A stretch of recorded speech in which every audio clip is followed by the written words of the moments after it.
Linear algebra. Welcome back. We first begin with Anki flashcards. Nothing new today, so what will we do?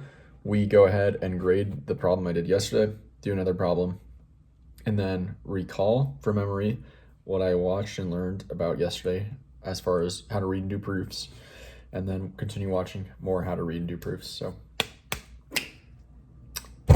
I'll be back in a bit. All right, guys. Got the problem from yesterday correct. Just did another problem today. Now, what did we learn about yesterday? We're learning about this technique called the forward and backward method. The goal, so for the forward method, forward process, there's two processes of the forward backward method. It's a proof technique. The first process is you're basically adding more true statements that are true based on the hypothesis, which is assumed true. So you're creating like A, you also can create A1.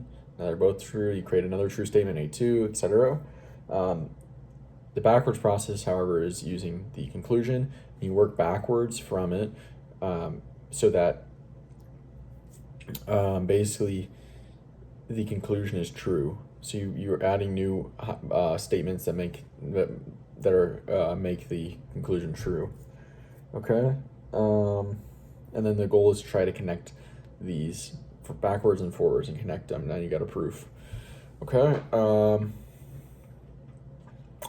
Right. Then the steps for doing the backwards process. We're learning that first because the forward process is simpler. Backward process first, you got to identify the conclusion, right? Then you got to ask a key question.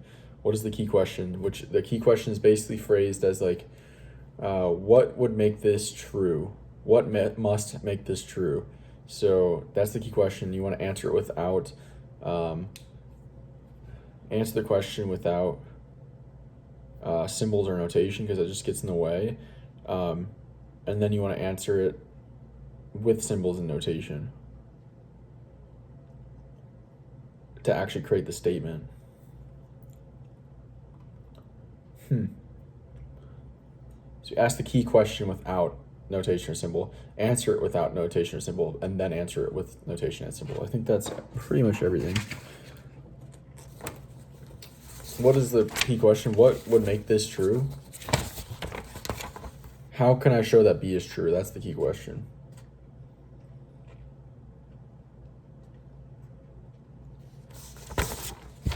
All right, so that's everything. All caught up to speed. Now we're going to spend the rest of the time today watching more of how to read and do proofs, taking notes, and I'll be back to recall it at the end of the day. So, all right, guys, just wrapped up the video for today. We learned how to do the forward method, which is you're just drawing true statements that you can assume true based, or that you know are true based on the assumed truth of A. Okay.